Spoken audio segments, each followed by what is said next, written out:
Hey, welcome back everyone, and thank you for joining me once again to Manny School of Art.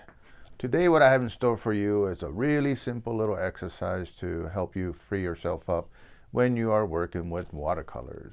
A lot of times when I work with my students, they get a little intimidated by the colors, they get frustrated when they can't match colors, or they mix a color and they try to remix it and they can't get it just right, and they get very frustrated. So they get very tight. So in this little exercise that we're going to do, we're not going to worry about too much of all that. We're just going to try to work on getting things nice and loose and mixing directly onto the paper, and then just taking note of what happens with the colors rather than worrying about pre-mixing colors. It's very simple to do. You don't need a lot of supplies. All you need is your watercolor set, watercolor sheet, a couple of brushes, and a pencil. As always, I want to thank you for joining me, and if you are liking what you're seeing, don't forget to leave a comment below, hit that share button, and don't forget to subscribe. All right, let's go ahead and get started. All right, so here's the supplies you're going to need for this little exercise. You'll need a sheet of watercolor paper. I'm using 140-pound watercolor paper, cold press. You'll need your set of watercolors. You'll need a couple of the medium-sized brushes, and you'll need some sort of a dark pencil. I'm using a 4B, but you can use a layout pencil or a 2B, and that will work just fine. You'll need a water container, spray bottle, and a roll of masking tape, and a backing board. All right, so the first thing you're going to want to do is take a few minutes and draw your image onto the paper or whatever it is. This will work with any subject. And remember, it is an exercise, so you're not trying to create a masterpiece. So you can draw flowers, you can do animals, you can do people, whatever you want, and keep it somewhere near the center of the paper. Once that's done, go ahead and secure your watercolor paper onto your backing board. One little thing of notice while I'm doing this, so when I drew my image, I drew it a little bit darker than normal, and I'll probably go even a little bit darker than that because we are actually going to be applying watercolor papers right through the drawing.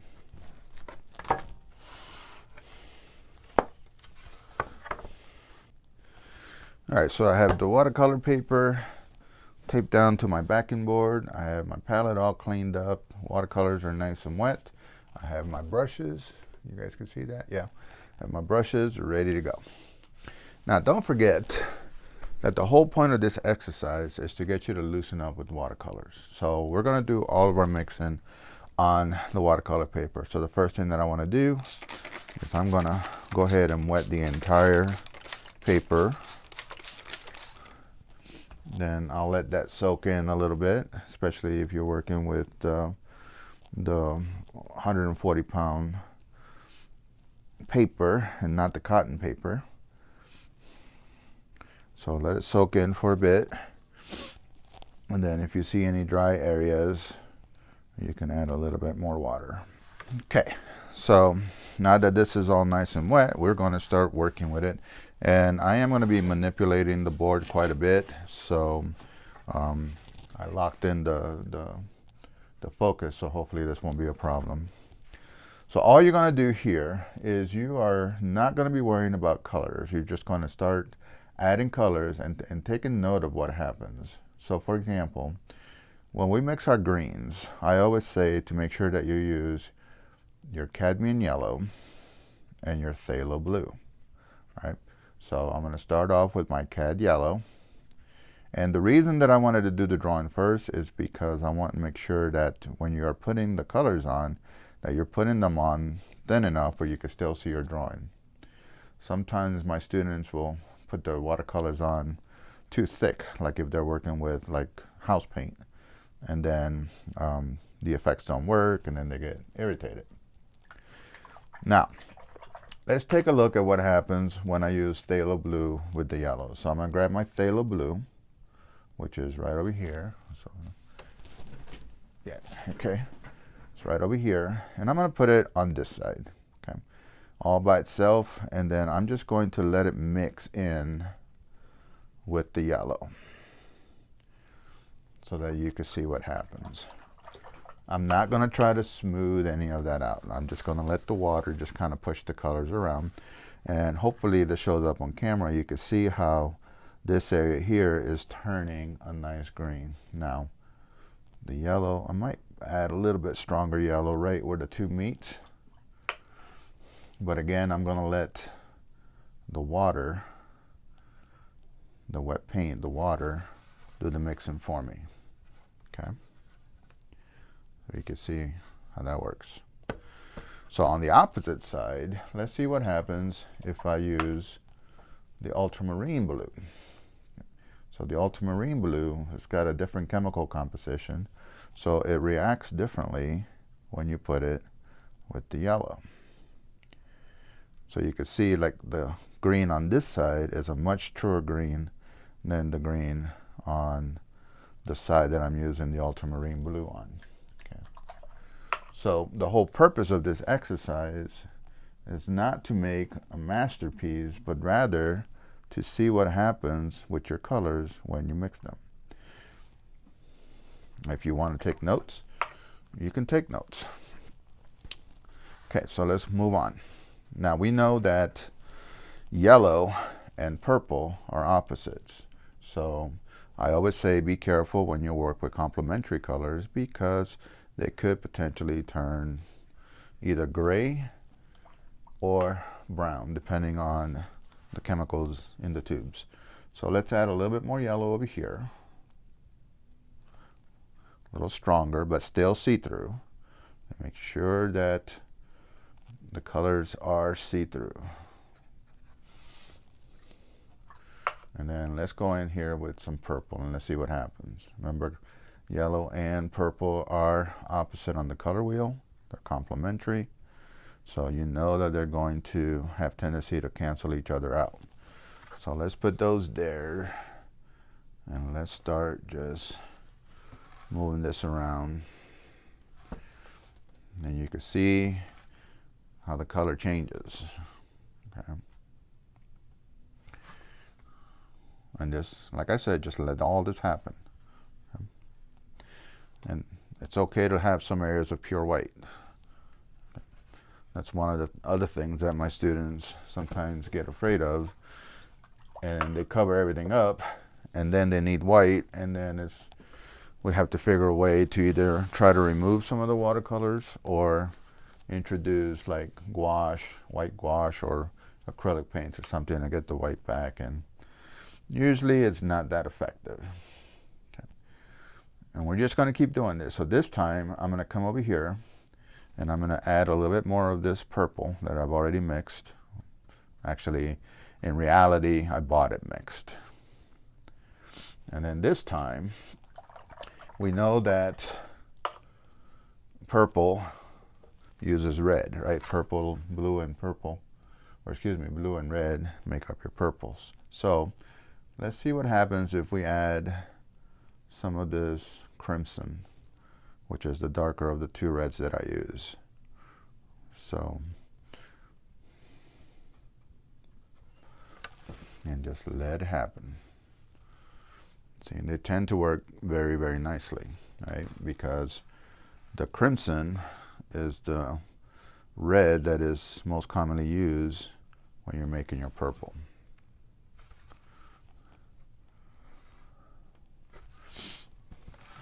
So let's see what happens if we go the other way. So I'm going to go back to purple here,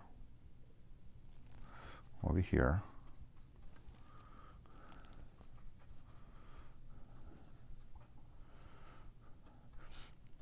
But this time, instead of using the crimson, I'm going to use the cadmium red light, which has a little bit of an orange tint to it.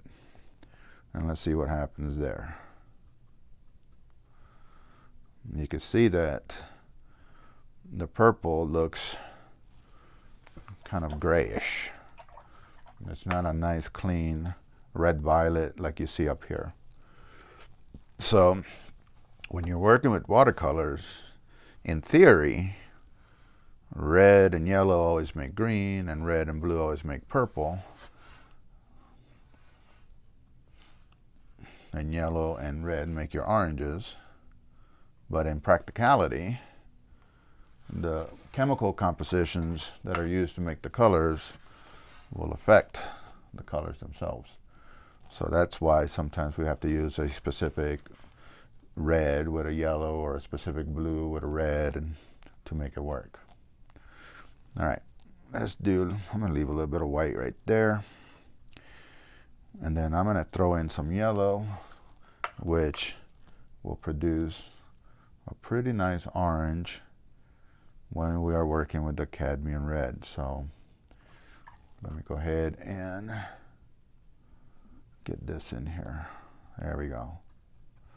There's a little purple there, so I know that that's going to neutralize it, but it's okay. Don't worry about the bear. Let those colors happen. Doesn't matter.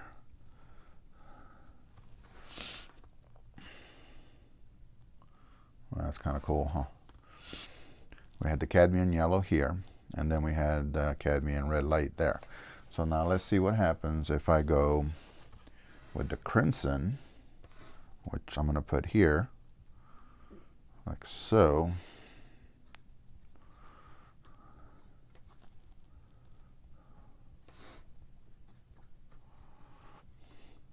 And then use yellow with that. So what kind of orange will we get if we use the crimson instead of the cadmium red light? So let's find out.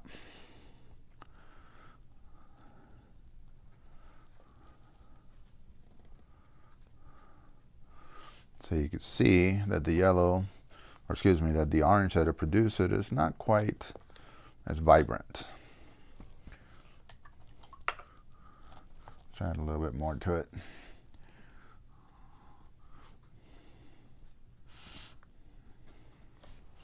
Okay.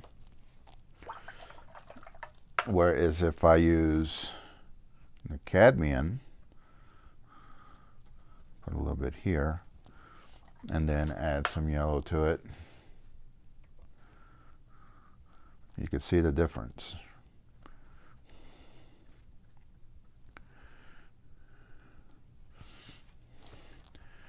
All right, I think I want to come back down here and finish it out with some blues and purples. So I'm going to start with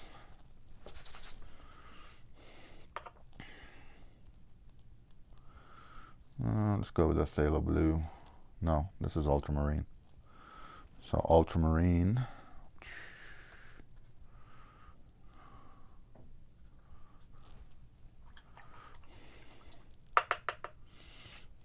And alizarin crimson.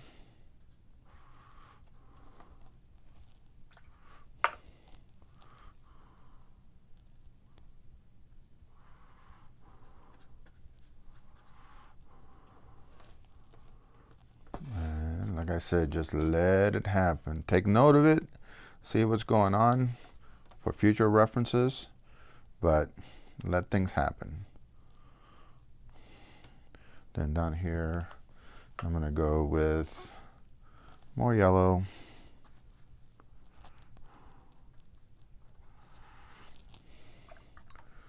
And phthalo blue.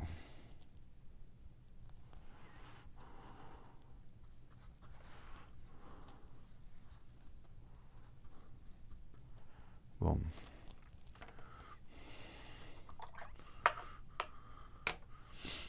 Alrighty. Take a little bit of this off, just because I have puddles, which I don't really like so much. But since the paper is nice and wet, I can take some of it out before it dries. Now what I want to do is I actually want to let this dry naturally. So it's probably going to take, at least for the first 15-20 minutes, I want to let it dry naturally because I want the colors to soak into the paper. And then after that, I can hit it with the hair dryer to speed things up. So, back in a few. All right, so we have the watercolor background completely done. it's dry. I took a hair dry and really make sure everything was really nice and dry. And now we can put the watercolors away, and we're going to switch to, I'm going to use a 4B, but like I said, you can use any soft pencil, any B pencil or layout pencil. I did forget to mention in the supply list that you might want to use blending stumps if you have them. If you don't have them, you can use Q-tips. Okay. So the next thing that we want to do is we need to make our image stand out, right? Because right now it just looks like a fog behind this thing. So all I'm going to do is I'm going to start shading in and fading the outlines.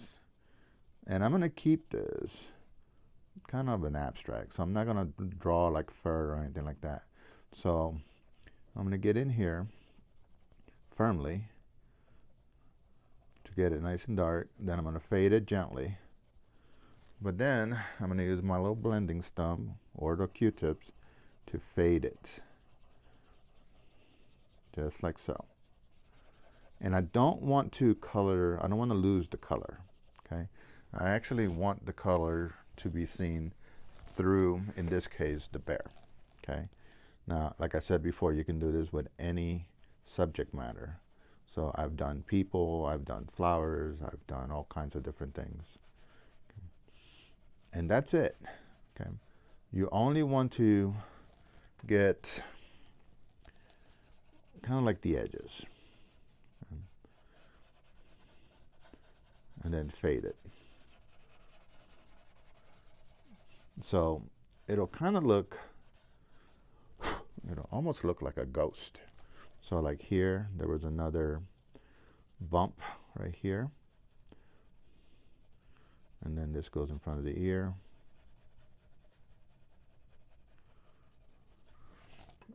And soft blend. And I'm just going to go through, and I'm going to take my time, and I'm basically going to bring out enough of the bear so that it can be seen through the watercolors. Okay, so I'm going to speed through the rest, and then I will show you what it looks like when it's all done.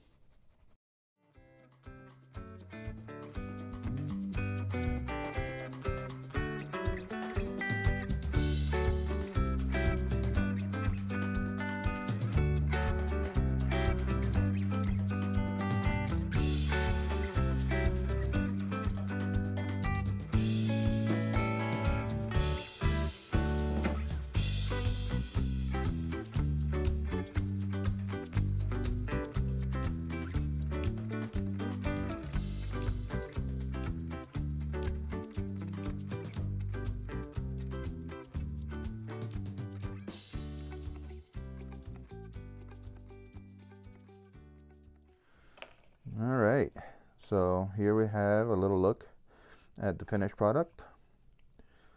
Remember that this is an exercise and is really designed to get you to loosen up with your watercolors while giving you information that you can use in future products. So it'll let you see how the colors react with each other, and you can play around with different types of blues and reds, mix them together and see what happens. Same with the yellows and the oranges and etc. And then you can use this information moving forward as you do more serious projects. Okay? The centerpiece is just basically a way to make the exercise a little bit more fun and more interesting. And all it is just a little bit of shading, a little bit of blending with a 4B or softer pencil. Just to, like I said, just to add a little bit more interest and keep the exercise fun. This little exercise has helped a lot of my students loosen up when they work with watercolors, and I hope it does the same for you. Please let me know how it goes. If you liked the video, don't forget to leave me comments below, share, and if you're not a subscriber, please consider subscribing. All right, thank you so much for watching, and I will see you on the next video.